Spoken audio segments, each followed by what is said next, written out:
കർഷക സമരത്തിനിടെ മരിച്ച ശുഭ്കരൺ സിംഗ് അതിൽ ഇപ്പോൾ കോടതി ജുഡീഷ്യൽ അന്വേഷണം പ്രഖ്യാപിച്ചിട്ടുണ്ട്. പഞ്ചാബ് ഹരിയാന ഹൈക്കോടതിയുടേതാണ് ഉത്തരവ്.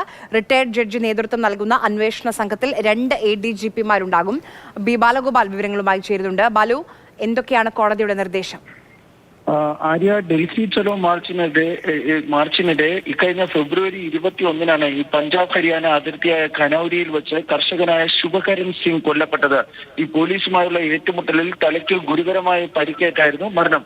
ഈ മരണത്തിനെ സംബന്ധിച്ചാണ് ഇപ്പോൾ ജുഡീഷ്യൽ അന്വേഷണത്തിന് പഞ്ചാബ് ഹരിയാന ഹൈക്കോടതി ഉത്തരവിട്ടിരിക്കുന്നത്. നേരത്തെ ഹരിയാന സർക്കാർ ഈ ജുഡീഷ്യൽ അന്വേഷണത്തെ എതിർത്തിരുന്നു. പോലീസ് തലത്തിലുള്ള അന്വേഷണം ആവശ്യമെന്നായിരുന്നു ഹരിയാന സർക്കാർ ഈ പഞ്ചാബ് ഹരിയാന ഹൈക്കോടതിയിൽ എടുത്തിരുന്ന നിലപാട്. എന്നാൽ പഞ്ചാബ് ഹരിയാന ഹൈക്കോടതിയിലെ ആക്ടിംഗ് ചീഫ് ജസ്റ്റിസ് GS സന്ദ്വാലിയുടെ അധ്യക്ഷതയിലുള്ള ഡിവിഷൻ ബെഞ്ച് ഈ കേസിന്റെ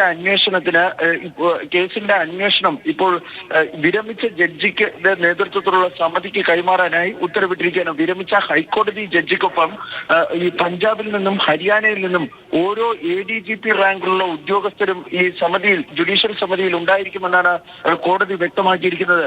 ഇന്ന് വൈകിട്ട് തന്നെ ഈ ADGPമാരുടെ ഈ സമിതിയിൽ ഉൾപ്പെടേണ്ട ADGP റാങ്ക് തലത്തിലുള്ള ഉദ്യോഗസ്ഥന്മാരുടെ പേര് കൈമാറാൻ പഞ്ചാബിനോടും ഹരിയാനയോടും ഈ ഹൈക്കോടതി നിർദ്ദേശിക്കുകയും ചെയ്തിട്ടുണ്ട്. ആ പേരുകൾ കൂടി ലഭിച്ചതിന് ശേഷം ഈ സമിതി സംബന്ധിച്ചുള്ള, അതായത് ഈ വിരമിച്ച ഹൈക്കോടതി ജഡ്ജിയുടെ പേരുൾപ്പെടെയുള്ള കാര്യത്തിൽ വ്യക്തമാക്കിക്കൊണ്ട് ഉത്തരവിറക്കുമെന്നാണ് ഇപ്പോൾ ആക്ടിംഗ് ചീഫ് ജസ്റ്റിസ് GS സന്ദ്വാലിയുടെ അധ്യക്ഷതയിലുള്ള ബെഞ്ച് വ്യക്തമാക്കിയിരിക്കുന്നത്. ആര്യ.